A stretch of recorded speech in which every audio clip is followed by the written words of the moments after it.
Welcome to JBTV. Today we're sitting down with house music DJ and producer Sem Jacobs, whose track Blueberries became the anthem of summer 2024.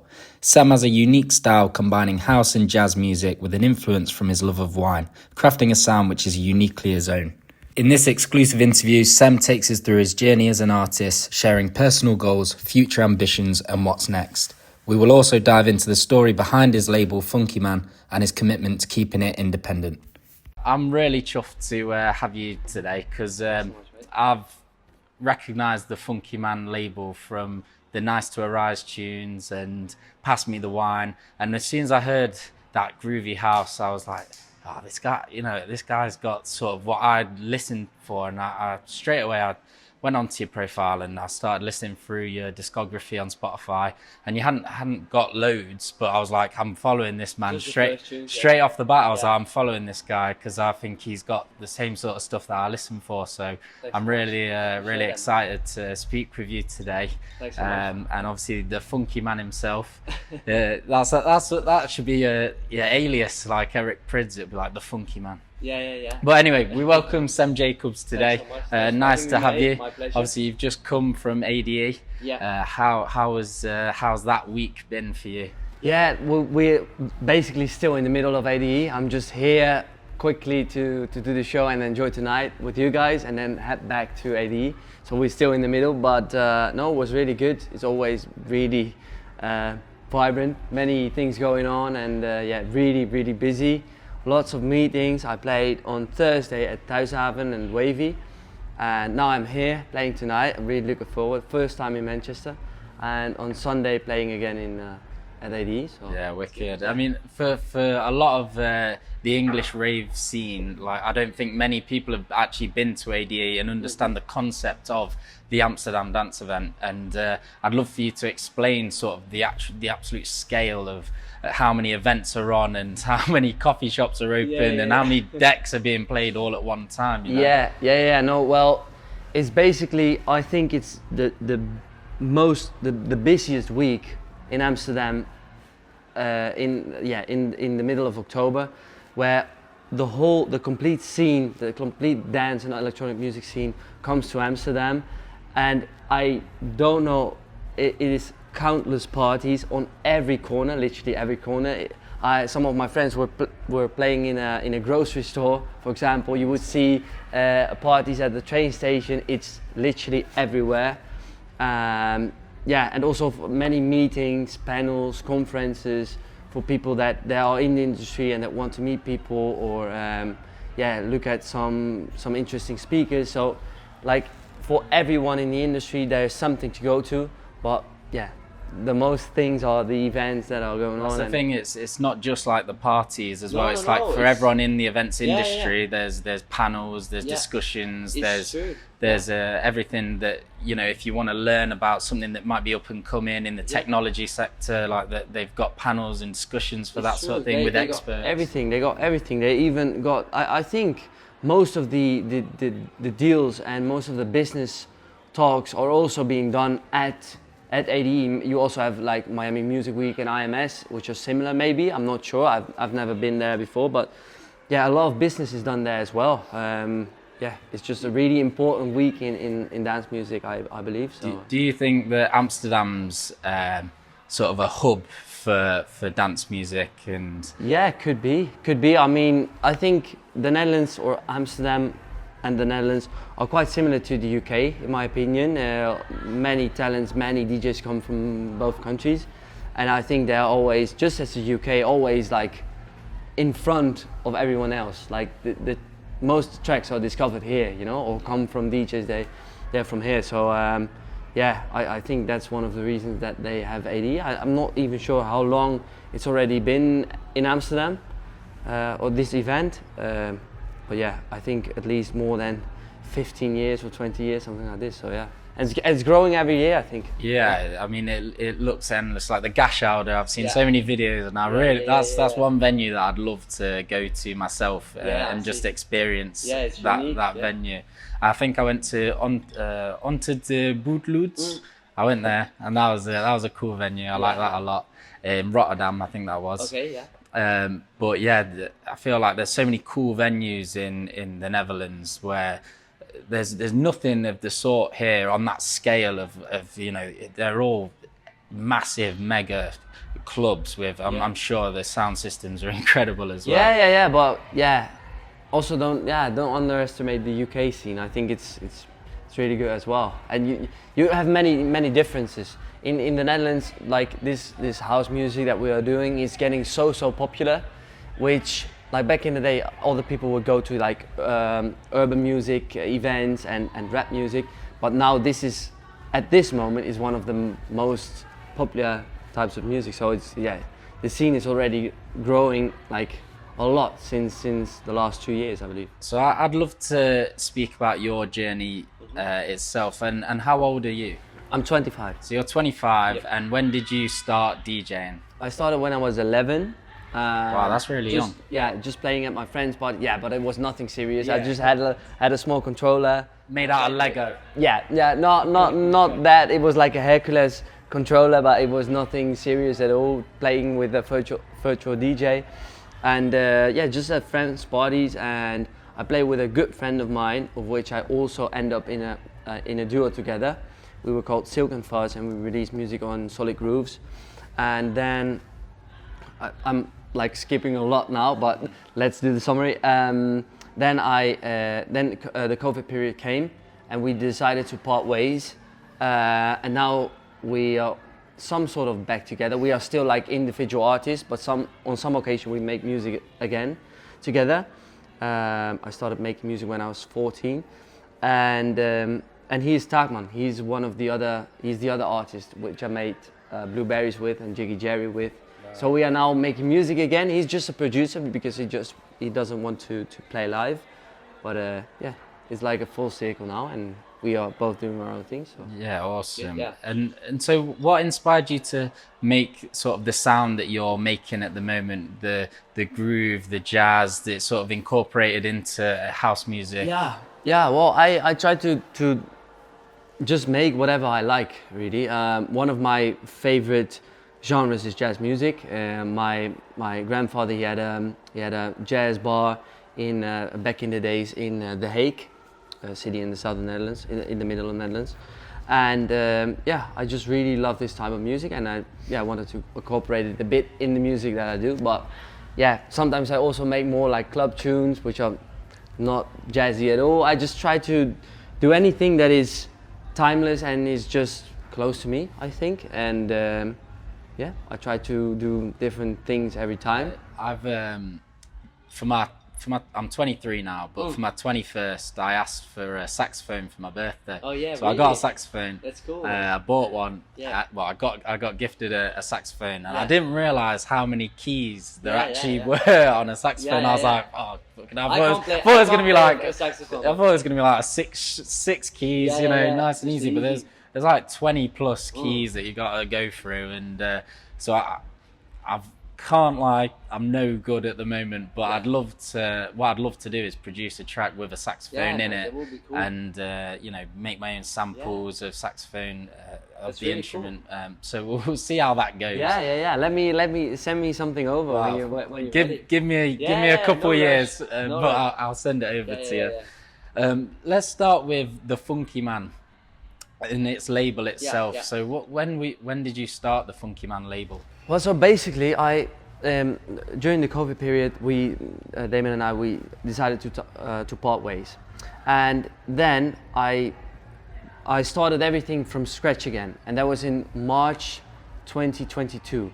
So more than 2 years ago, 2.5 years ago, and I always had the idea of not only wanting to be a DJ that only plays music and makes music. I wanted to have like my own radio show, my own label, in the future also my own events. So, and back in the COVID period, I'm not sure if you've seen, but everyone started his or her own label. Yeah. So then I thought a bit like, I'm not sure if I want to do this, but still, I had the thing in mind that I wanted to start a label called Funkiman, with the main goal to release timeless music. So you couldn't tell whether it would be released last week or in the 90s, for example. And that's what I did. So in 2022, when I started, I released my first track, Nice to Arise, and it was on my own label, Funkiman. And we've built it around the theme of wine, because I'm from a hospitality family. My family is in bars, cafes, and I like wine. And I thought this is a nice hook where I can still be myself. I don't have to wear weird things, although this may be a bit weird, but not like wear anything. Yeah. Not wear anything weird, just be myself, and that's really close to me. And it's timeless as well, so that's what we did. And then started the first releases. I didn't immediately announce the label. I did it a few months after with the second release called Pass Me the Wine Please, which was, the title was Pass Me the Wine Please, so I thought that might be a good way to start the label. And that's when it all began, basically. Did you, when you first announced the label, did you think it was going to be a success off the bat? You know, because those tunes that you've released, I think, the first few tunes are amazing. And if you were to release them later on, I think they'd do even better than they have done now. Even though they've done great. But I'm saying, with the uprising of you and getting more and more traction online and people seeing you and noticing you more, of course, it's like, did you think when you released these tunes, were you like, these are going to be amazing tracks? Nah, I won't say that my tracks are amazing, because I'm like, learning every day. But in the beginning, it was really hard years back, it was really hard to release music, because I wasn't sure. I even was a bit like scared of trying a track live. I always thought like, with everything I did myself, like, nah, I don't know if it's at the level other guys do it. But at some point, you make more music and you think like, okay, now it's at the level we can release this stuff. And it went really well. I didn't really expect it to go this well, as well with like Blueberries and everything, but now it seems like in these 2 years everything happened. But I've tried everything in the years before when I was in the duo. So we tried everything, we released at smaller labels, and so we already did like all the practicing before getting it out there, and it was a good moment to give it its light, basically. What were your aspirations for the Funkiman label before you first started the actual label? Like, what were you thinking? Where do you think it could have gone, or where are you thinking it can go now? So the first goals were just to create a platform for myself, or an imprint for myself, where I can release a track in my own sound, in my own style, which was also possible at other labels. But I always had some trouble with, for example, I didn't like the artwork, or I really want to make sure that the complete product, if you will, is good, is how I want it. And that's the reason why, and it also gives me a lot of like freedom when I can do this myself. I'm really flexible. Whenever I want to release a track, I can release a track. So, and I also thought that there are a lot of labels out there, with all respect, they don't promote a track. They don't bring it to an audience. They will just distribute it, they will put it online, and they will earn the money, and then that's it. And I thought, I saw many things I wanted to do different, and that's why I started the label, I think. And now, the goals for the future are also, first, to release more tracks also by other artists, which we are busy with, releasing vinyl. We were already thinking about doing events, but I first want to build the label even more, get a bigger audience, and then go to the next thing and do the events, maybe merch and more things. I think some people from our age want things way too quickly. It's better to first make a good foundation and then build on. I feel like building that community and having that core group of people that are gonna, be your loyal followers is the main goal. Having that. That's what I'm looking for. Having that core, and then you know that you can rely on those people they're gonna support you, they're gonna share your stuff, they're gonna buy your stuff, and whatever you do, whether it's merch, whether it's a new label, whether it's going to your events, it's that sort of have that foundation, and you can always build and build and build once you've got that core group of people, isn't it? Yeah, definitely. That's the ultimate goal, indeed. So let's talk about the track of summer. So the Ibiza track of summer 2024 is what I've been hearing in Blueberries. Yeah.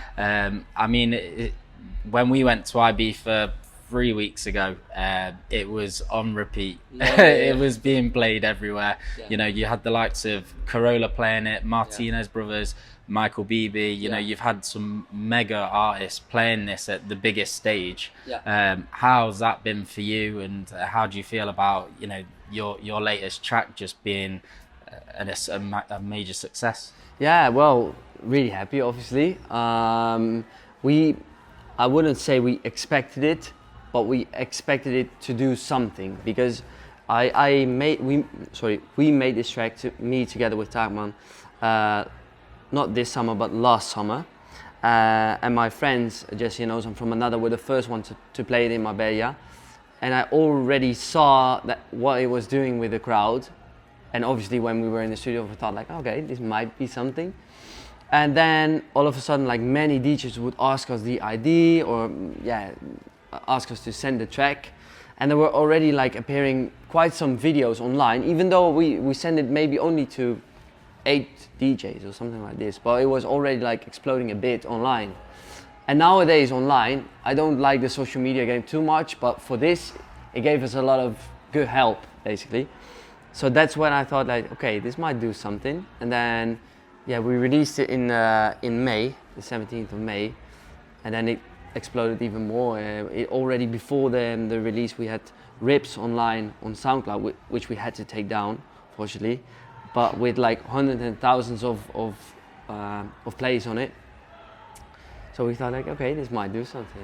When you had it sort of ready in 2023, were you sort of thinking, right, we should release this just before summer, thinking it was a summer track, or did it just come about naturally that you were going to release it when it started getting that sort of everyone sort of starting to know about it, and now we'll release it, you know? Well, at the end, the planning was good.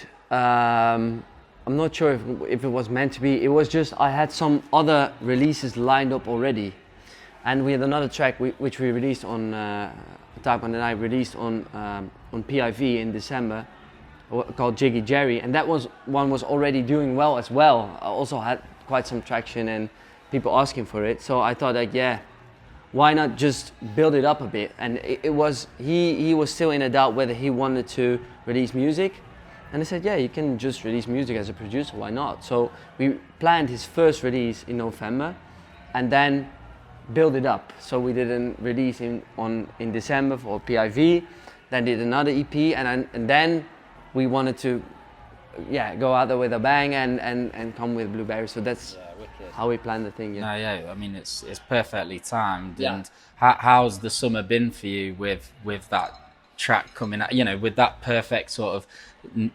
announcement plan, you know, and you've got it all ready for summer.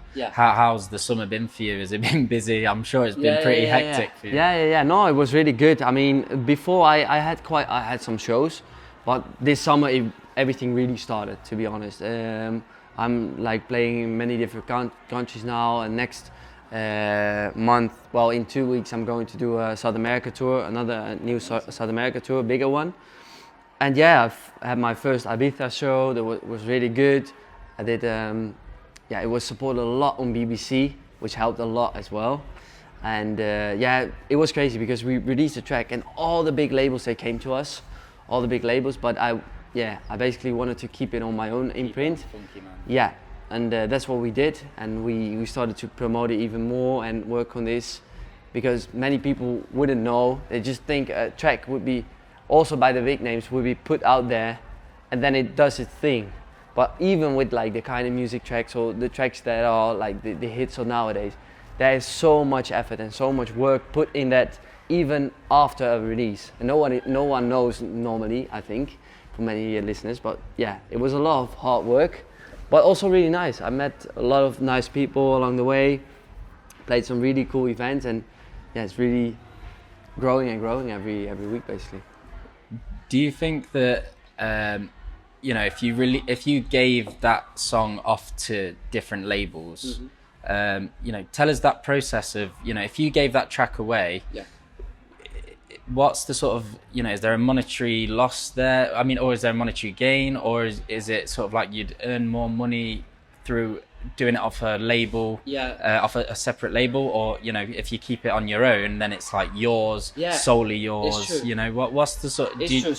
So the thing is, so we released a track on the 17th of May, and it was premiered immediately at BBC, and in that first week we got like loads of emails, like from Warner, Universal, Virgin, like all the major labels, EMI, like a lot, and they all offer you like, I don't know if this is really interesting to do in an interview, but they offer you like advances, big advances, and for young guys like me, many would be like, let's go, I got some money and let's do this.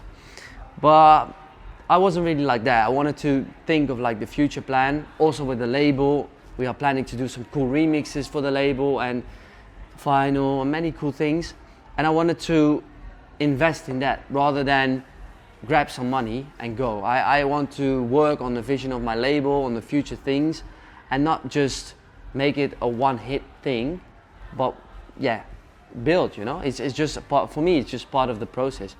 So we came to the realization we had to keep it to ourselves. We had some conversations, obviously, but it's with these big labels, it's really tricky with the contracts, and I was not for me, to be honest. So I discovered that it might be better for me to keep it myself. You have also constructions where you would license a track, so it will stay on Funkiman, and you would have a label at the back of the release, who is like part the owner, but we are now doing it fully ourselves. I feel like the foundation of Funkiman with the wine label and it's just solely, you know, you love wine, and it's like this is what you've built from scratch. I think it's a great I think it's great, and it's unique as well, and it's you know, it's your sound. It's solely yours, and obviously you can then choose what tracks you'd love to get involved on there and release as well and promote.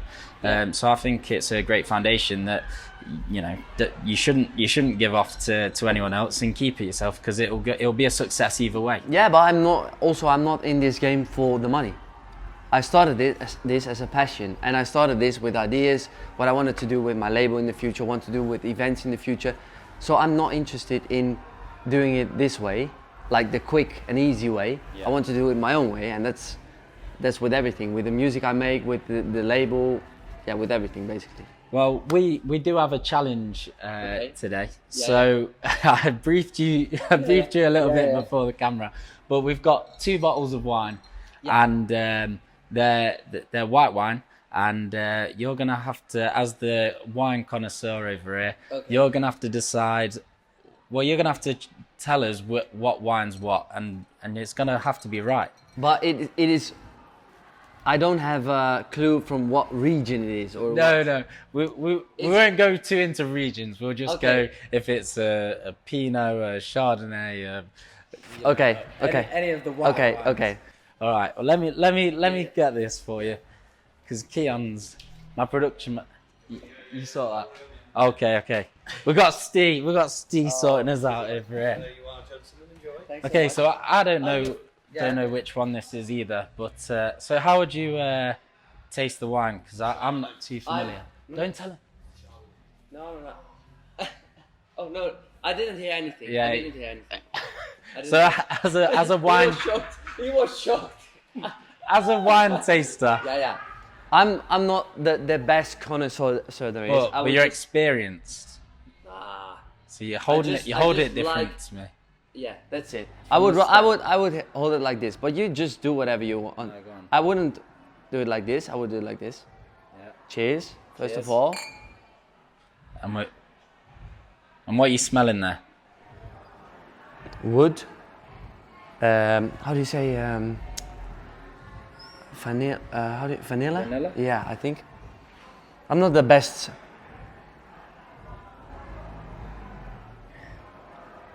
Now, I know which one this is because the bloke behind the camera decided to give it away. But I don't think Sem heard him.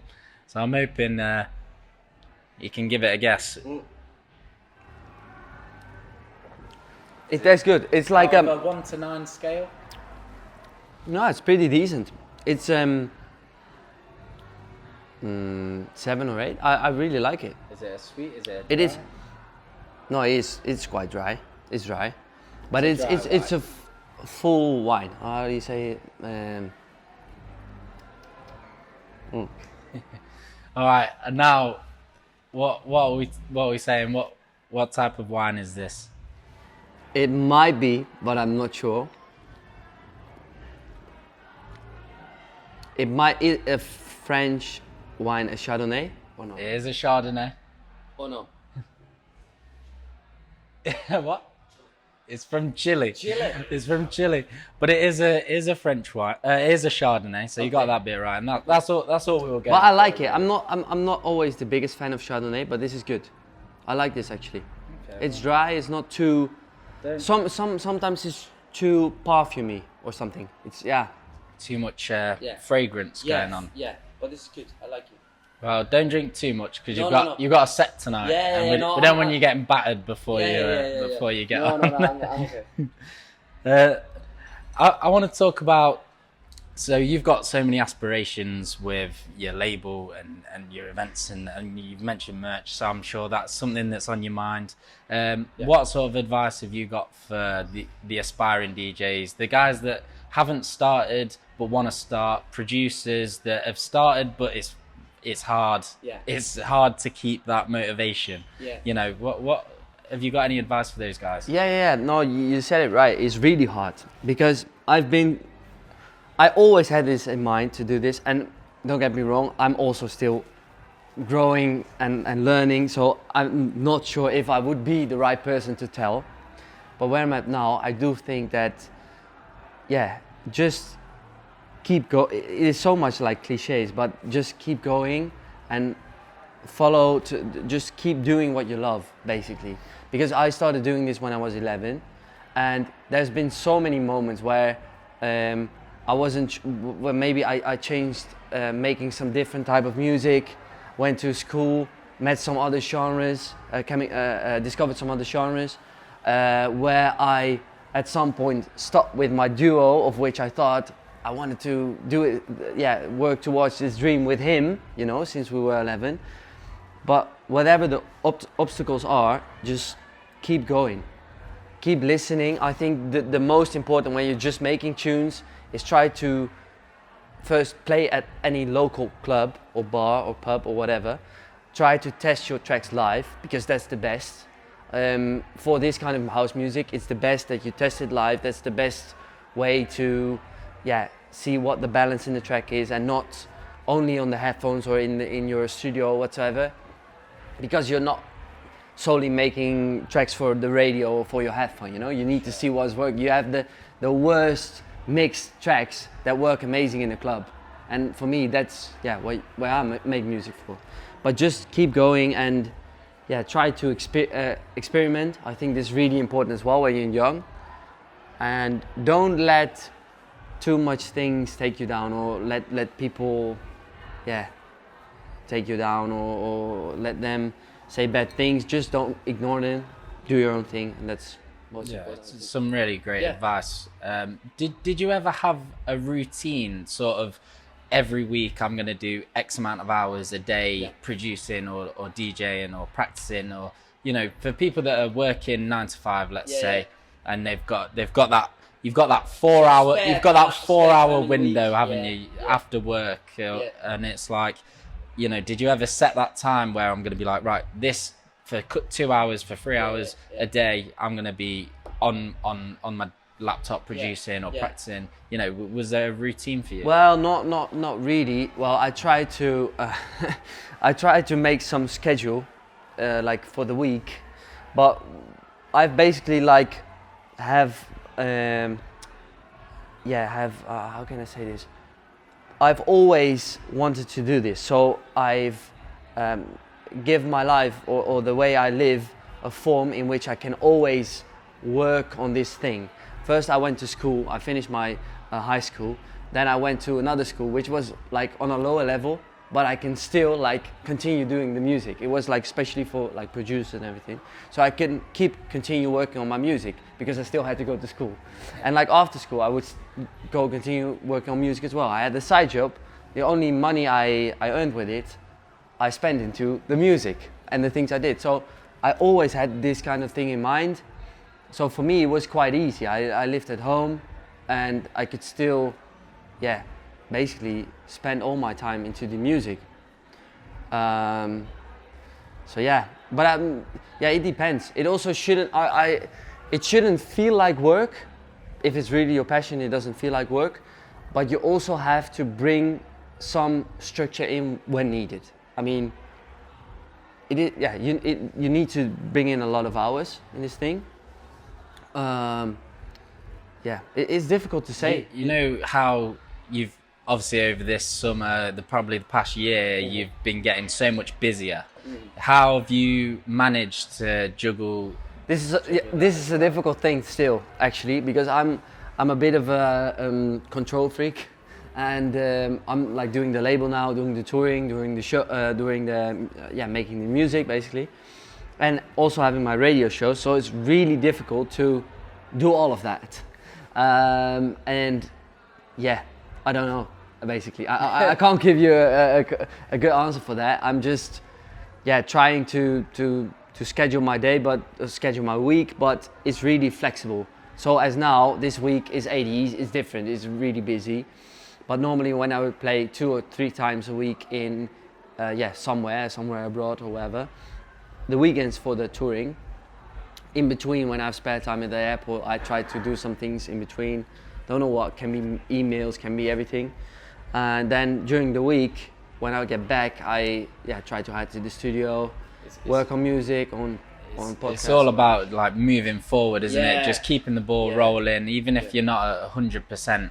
It's like, you know, your 100% could be 80% that day, but at least if you've worked at 80%, you've still crossed that line of, you know, you've done something to get to that next level, no matter how tired you may be. No, that's true. And for me as well, I always, sometimes I'm a bit surprised of myself. Then at night it's like 2 or 1. I'm during the week I'm going to sleep, and I think I work the whole day from the morning to 1 o'clock or something at night, but it doesn't really feel like that.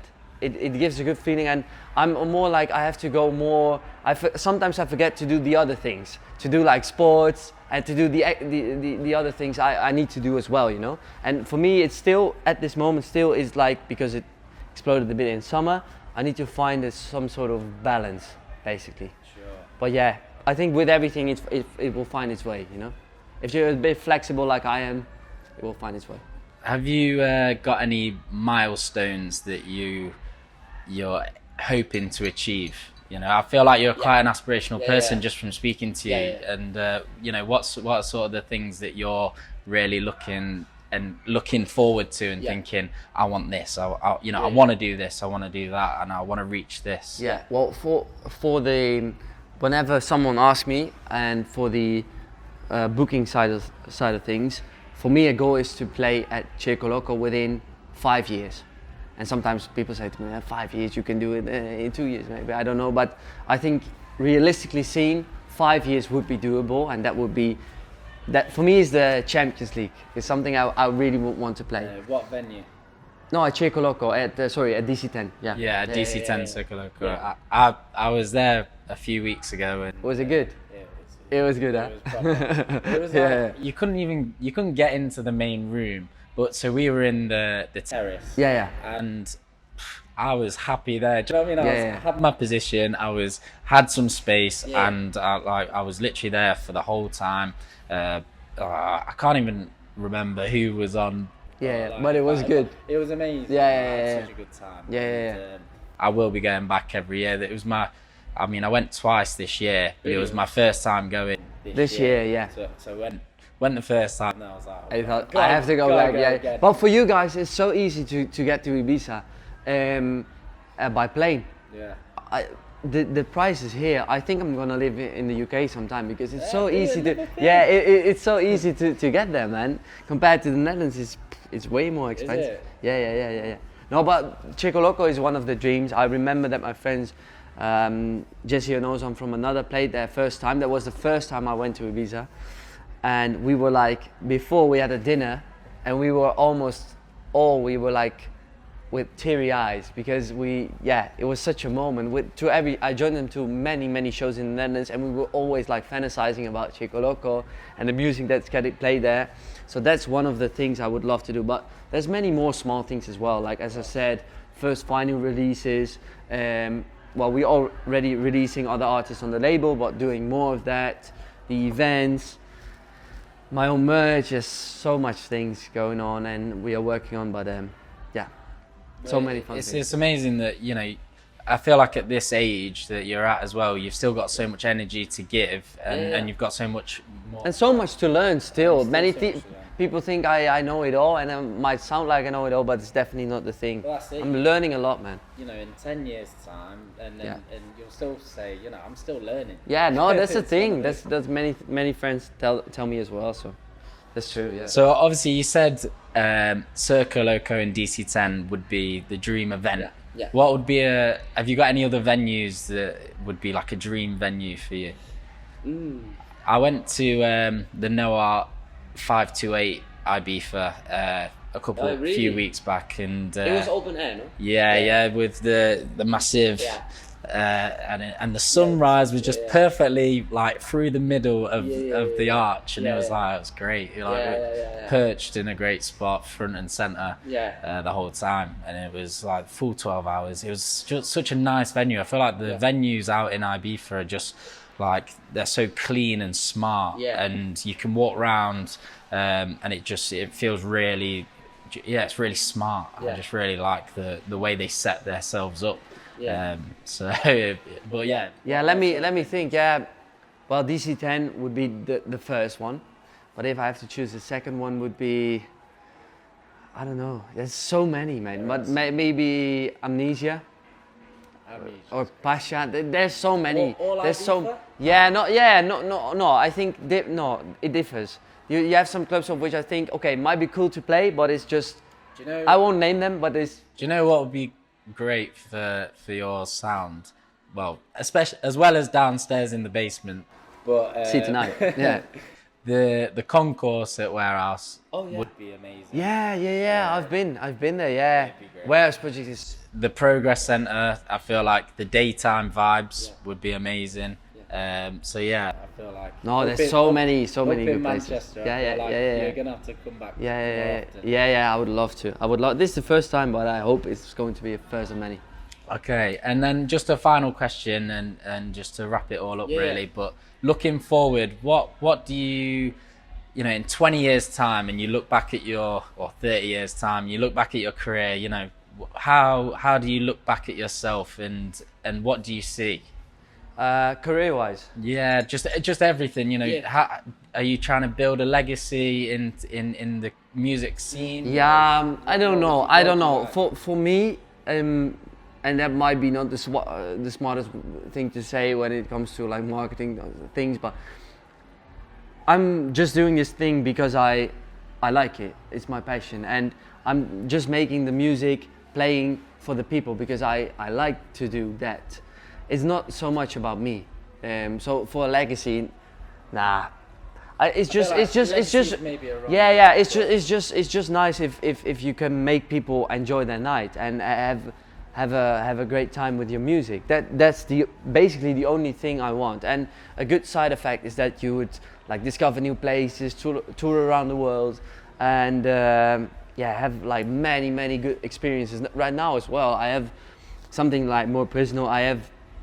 I'm doing many more shows, and I never really had that much time with my friends because I always was like focused. I have to go to the studio, I have to make music. And now, during the weekends, I can bring my friends to the shows in Venice or in here or wherever, and I see them more often. So that's also a really nice side effect. But yeah, the main thing is just to make people enjoy the music. That's it. Do you think you'll still be doing what you do in 10, 20 years' time? It's really hard to say because now I would say yes, of course, because I'm like really excited. Everything is starting now, and yeah, I'm really happy. But yeah, I think at some point it might also be tough to do all these touring things and everything. Now it's really easy for me, but I think I will be around here definitely like in 10 years, for sure. But let's see. If I would say now, I would say yeah. Of course, I will still be playing a lot. In 20 years, Yeah. Let's do that. Yeah, let's do that.